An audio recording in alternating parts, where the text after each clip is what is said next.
ராஜா ராமச்சந்திர ரகுநாத். அவர்தான் உங்க அப்பான்னு எதை வச்சு சொல்றீங்க?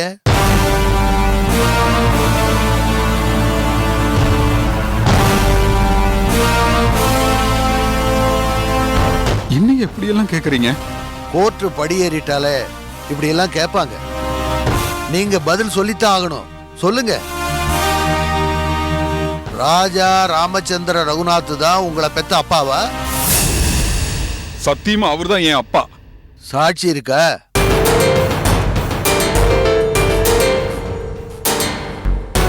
வக்கீல் சார், பெத்த அப்பாவே மகனை பார்த்து நீ என் மகங்கிறதுக்கு சாட்சி இருக்கான்னு கேக்குறாரு. என்ன சார் சொல்றது? ஐயா, இப்படி எல்லாம் கேள்வி கேட்டு தேவையில்லாம என் கட்சிக்காரரோட மனசை புண்படுத்தாதீங்க. நீங்க என்ன விசாரிக்கும் போது சுப்புலட்சுமி உங்க மனைவிதாங்கிறதுக்கு சாட்சி இருக்கான்னு கேட்டீங்களே, அப்ப என் மனசு புண்பட்டு இருக்காதா? அவரை விசாரிக்க விடுங்க. சாரி வரோனா. மிஸ்டர் கார்த்திக், அவர் கேட்குற கேள்விக்கு ஆமா இல்ல தெரியும் தெரியாதுன்னு மட்டும் சொன்னா போதும். தேவையில்லாத ஆர்குமெண்ட் வேண்டாம். சரிங்க. சுப்புலட்சுமி உங்களுக்கு தெரியுமா? தெரியும். அவங்க உங்களுக்கு என்ன முறை வேணும்?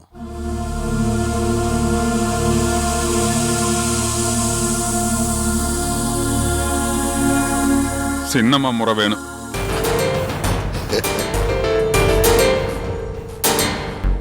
சமீபத்துல நீங்க காலேஜ் கட்ட பூமி பூஜை போட்டீங்களே, அப்போ முதல் கல்லை எடுத்து வச்சது யாரு? அந்த அம்மா தான். சுப்புலட்சுமி தான் முதல் கல் எடுத்து வச்சாங்க. எந்த முறையில் அவங்களுக்கு அந்த உரிமை கிடைச்சது?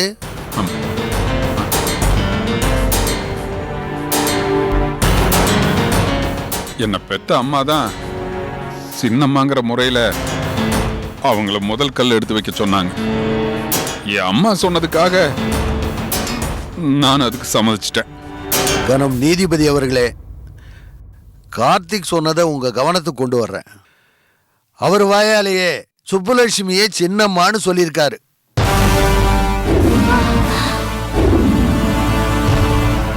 ஆனா அந்த சின்னம்மாவுக்கு சொத்துல பங்கு தர மாட்டேன்னு சொல்றாரு. இது என்ன நியாயம்? கலெக்டர் கங்கா உங்களுக்கு என்ன முறை வேணும்? தங்கச்சி. அவங்கள பூமி பூஜைக்கு வரணும்னு கூப்பிட்டீங்களா? ஆமா. பிடிக்கவே பிடிக்காத சின்னம்மாவையும் தங்கச்சியையும் எதுக்கு பூமி பூஜைக்கு கூப்பிட்டீங்க? அது அது வந்து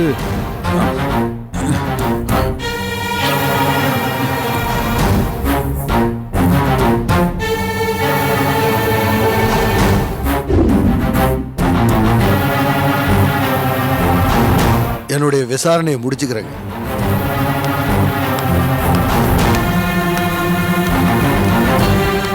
நீங்க போகலாம்.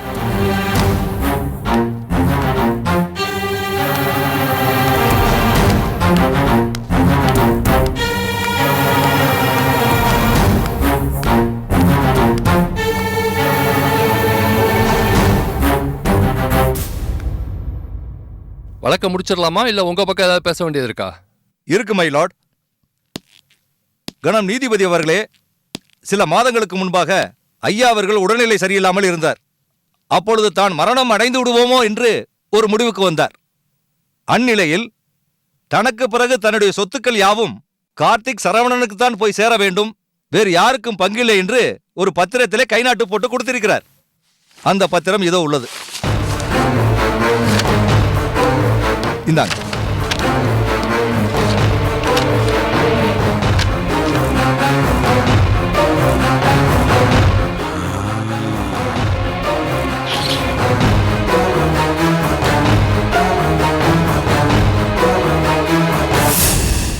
கைரேகை மட்டும்தான் இருக்கு, கையெழுத்து இல்ல. அந்த நேரத்தில் ஐயாவுனால கையெழுத்து போட முடியாத நிலைமை. ஐயா, உங்க 2 பிள்ளைங்களுக்கு மட்டும்தான் சொத்துக்கள் சேரணும்னு கைரேகை வச்சு கொடுத்துருக்கீங்களா? இதை கொஞ்சம் பாருங்க.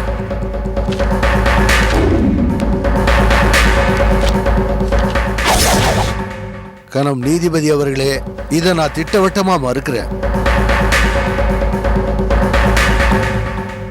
நான் இதுவரைக்கும் என் சொத்தை பிரிச்சு எழுதுனதே இல்லை. இந்த கைரேகையை நான் சுயநினைவோட வைக்கல. நான் மயக்கமா இருக்கும்போது திருட்டுத்தனமா எடுத்திருக்காங்க. அதுலயும் நான் இன்னும் உயிரோட இருக்கேன்.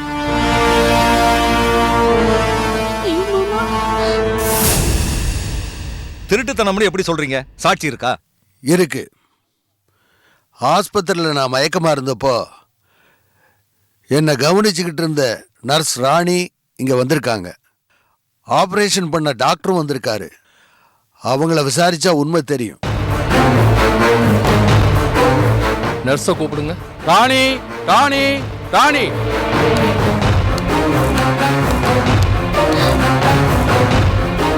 ஐயோ, இவ போய் எல்லாத்தையும் சொல்ல போறா. வணக்கம் ஐயா. நான் சொல்வதெல்லாம் உண்மை, உண்மை தவிர வேறொன்றும் இல்லை. நான் சொல்வதெல்லாம் உண்மை, உண்மை தவிர வேறொன்றும் இல்லை. அன்னைக்கு ஆஸ்பத்திரியில் என்ன நடந்ததுன்னு கனம் நீதிபதி அவங்க கிட்ட உண்மையை சொல்லுமா? ஐயாக்கு ஆபரேஷன் முடிஞ்சு மயக்க நிலையில இருந்தப்போ அவரை நான் தான் கவனிச்சுக்கிட்டு இருந்தேன். டாக்டர் கூப்பிட்டாருன்னு போயிட்டு திரும்பி வந்து பார்த்தப்போ ஐயாவோட கட்ட விரல்ல ப்ளூ மை தடவி இருந்துச்சு. உடனே டாக்டரை கூப்பிட்டு காட்டினேன். இது யாரோ ஐயாவோட சொந்தக்காரங்க வேலையா தான் இருக்கும், நான் ஐயா கிட்ட சொல்லிக்கிறேன்னு டாக்டர் என்கிட்ட சொன்னாரு. அன்னைக்கு இதுதான் ஐயா நடந்தது. நீங்க போலாம். யுவர் ஆனர், இந்த சாட்சியை என்னால ஏத்துக்க முடியாது. ஏன்னா இந்த ஏரியாவிலே ஐயா ரொம்ப செல்வாக்கான ஆளு. இவருக்கு பயந்துகிட்டு கூட அவங்க உண்மைக்கு மாறா சொல்லியிருக்கலாம் இல்லையா? ஐயா, நீங்க என்ன சொல்றீங்க? நர்ஸ் சொன்னத வக்கீல் பொய் சாட்சின்னு சொல்றாரு. வேணும்னா எனக்கு ஆபரேஷன் பண்ண டாக்டர் வந்திருக்கிறாருல்ல, அவரை கூப்பிட்டு விசாரிங்க. தாராளமா நான் டாக்டரை விசாரிக்கிறேன். Doctor Vaidyanathan, doctor Vaidyanathan, doctor Vaidyanathan.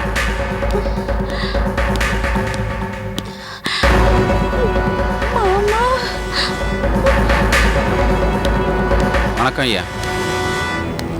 நான் சொல்வதெல்லாம் உண்மை, உண்மையை தவிர வேறொன்றும் இல்லை. நான் சொல்வதெல்லாம் உண்மை, உண்மை தவிர வேறொன்றும் இல்லை. என்ன நடந்ததுன்னு சொல்லுங்க. ஐயாவுக்கு ஆபரேஷன் பண்ண டாக்டருங்கிற முறையில் சொல்கிறேன். ஐயாவுக்கு ஆபரேஷன் பண்ணுறப்ப அவர் கட்ட விரல்ல எந்த வித மையும் கிடையாது. அதற்குண்டான ஆதாரம் இந்த சீடியில் இருக்கு.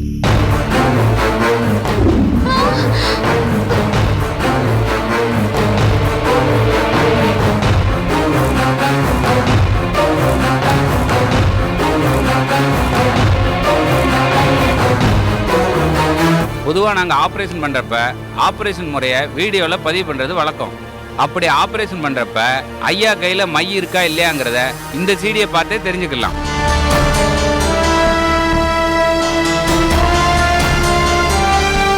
ஆப்ரேஷன் முடிஞ்சு ஐயா மயக்க நிலையில் இருக்கிறப்ப யாரோ ஒருத்தர் தான் ஐயா கைவிரல் ரேகையை பதிவு பண்ணியிருக்காங்க.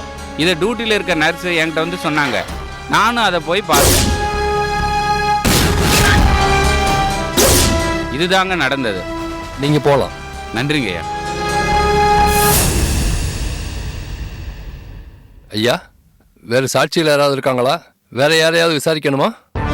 என்னோட மருமக இளவஞ்சியை கூப்பிட்டு விசாரிக்க நான் விரும்புறேன். தாராளமா நீங்க விசாரிக்கலாம். இளவஞ்சி, இளவஞ்சி, இளவஞ்சி. ஐயோ, என்ன கூப்பிடுறாங்க? மாமா, நான் போக மாட்டேன், எனக்கு பயமா இருக்கு. படாம போ. அண்ணி, உங்களை தான் கூப்பிடுறாங்க, போங்க. ஏய், நான் எதுக்கு போகணும்? போக மாட்டேன். போலன்னா ஜெயில போட்டுருவாங்க, எந்திரிச்சு போங்க. அண்ணி, போங்க அண்ணி. ஒரு நிமிஷம் அண்ணி, அங்க போயிட்டு நடந்ததை அப்படியே சொல்லணும், சரியா?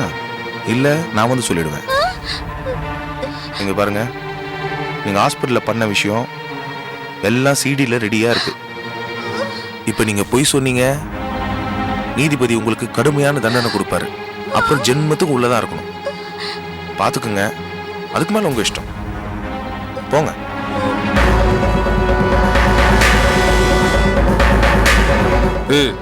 எல்லாம் எங்களுக்கு தெரியும், நீ போய் உட்கார் போ.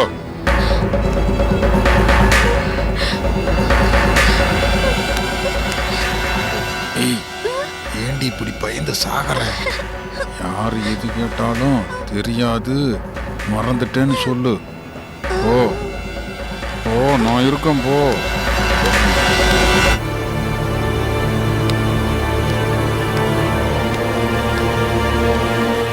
கூண்டுல போய் நில்லுங்கம்மா, போங்க.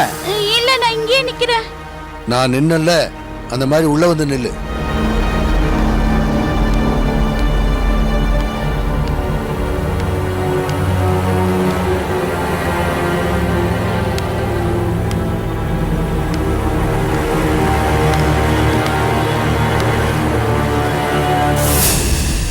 உங்க பேர் என்னம்மா? தெரியாது, மறந்துட்டேன்.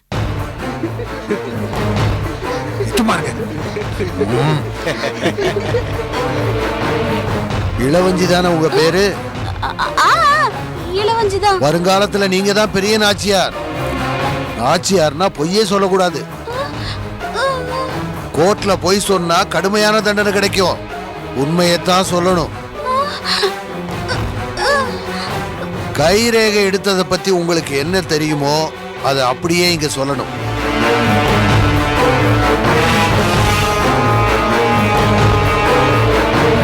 உண்மையை சொல்லுங்க, இல்லனா ஜெயில் கம்பி என்னணும். சொல்லுங்க.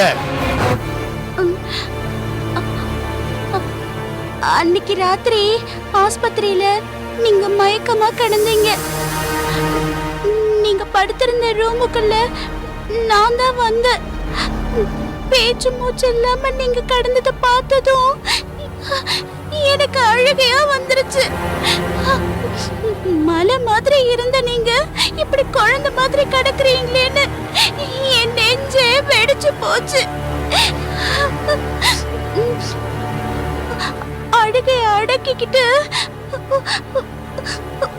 உங்க கை நாட்ட எடுத்துக்கிட்டு வந்துட்டு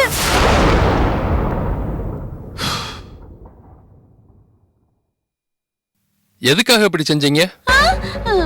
எங்க ஐயா வீட்டு சொத்து ஒரு குண்டு மணி அளவு கூட அந்த சுப்பலட்சுமி குடும்பத்துக்கு போக கூடாதுன்னு நினைச்சேன்.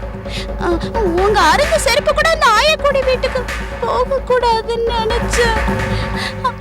ஐயா அந்த குடும்பத்துக்கு சொத்தை எழுதி வைக்க கூடாது, அப்படி எழுதி வைக்கிறதுக்கு முன்னாடி நாமளே எழுதி வாங்கிக்கலாம்னு நினைச்சேன். நீங்க சொல்றதெல்லாம் உண்மையா? நான் சின்ன நாச்சியார், பொய்யெல்லாம் பேச மாட்டேன். நீங்களும் உங்களை சார்ந்தவங்களும் செஞ்சது கடுமையான குற்றம். உங்களையும் மத்தவங்களையும் ஜெயிலுக்கு அனுப்ப போறேன்.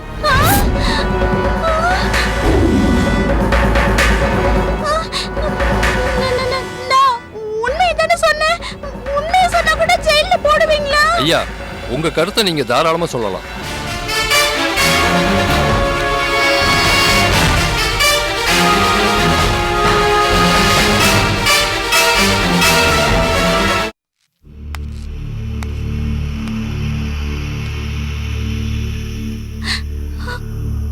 அவங்க தெரியாம பண்ணிட்டாங்க. எனக்காக அவங்கள மன்னிக்கணும்னு தாழ்மையோட கேட்டுக்கிறேன்.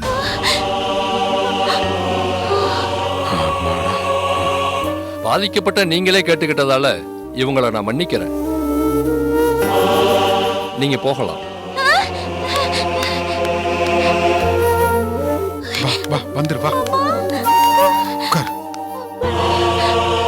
ஐயா, வேற சாட்சிகள் யாராவது இருக்காங்களா? வேற யாரையாவது விசாரிக்கணுமா? தேவையில்லைங்க. நீங்க யாராவது விசாரிக்கணுமா? That's all your honour. நீங்க போகலாம் ஐயா.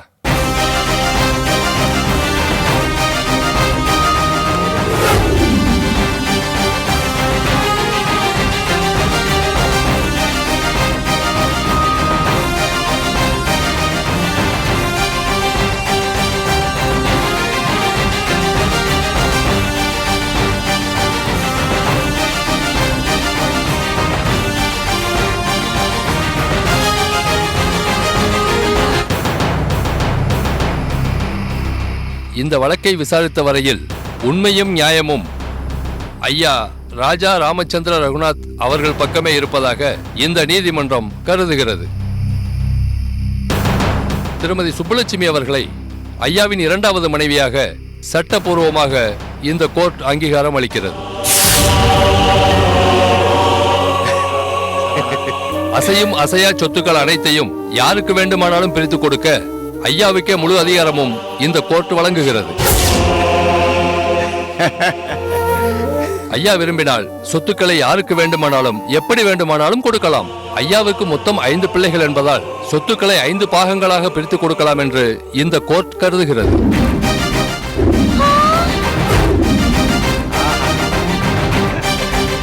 ஐயா ஐயா ஐயா The court is urgent.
நில்லுங்க.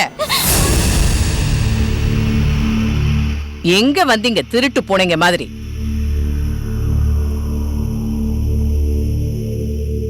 உங்க 2 பேருக்கும் இனி இந்த வீட்ல இடம் இல்ல. போங்க வெளியே. இன்னும் ஏன் நிக்கிறீங்க? ராஜா,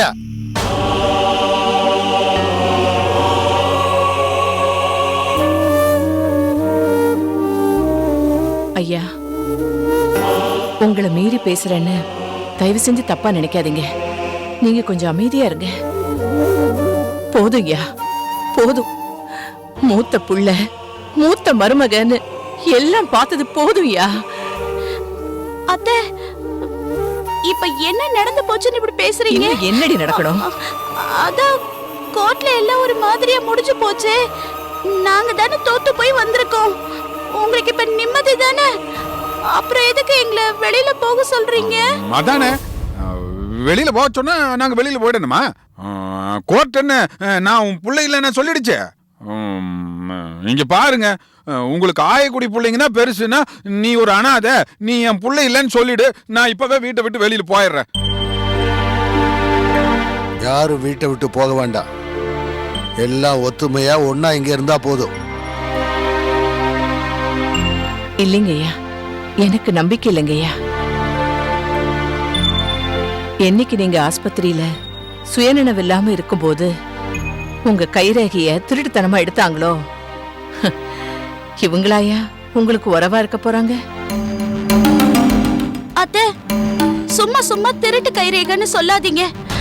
நாங்க என்ன ஐயாக்கு பதிலா வேற கைநாட்டியா வச்சோம்? ஐயாவோட கைநாட்டை தானே எடுத்தோம். ஐயாவை மோசம் பண்ணணுங்கிறதுக்காக நாங்க அப்படி பண்ணல.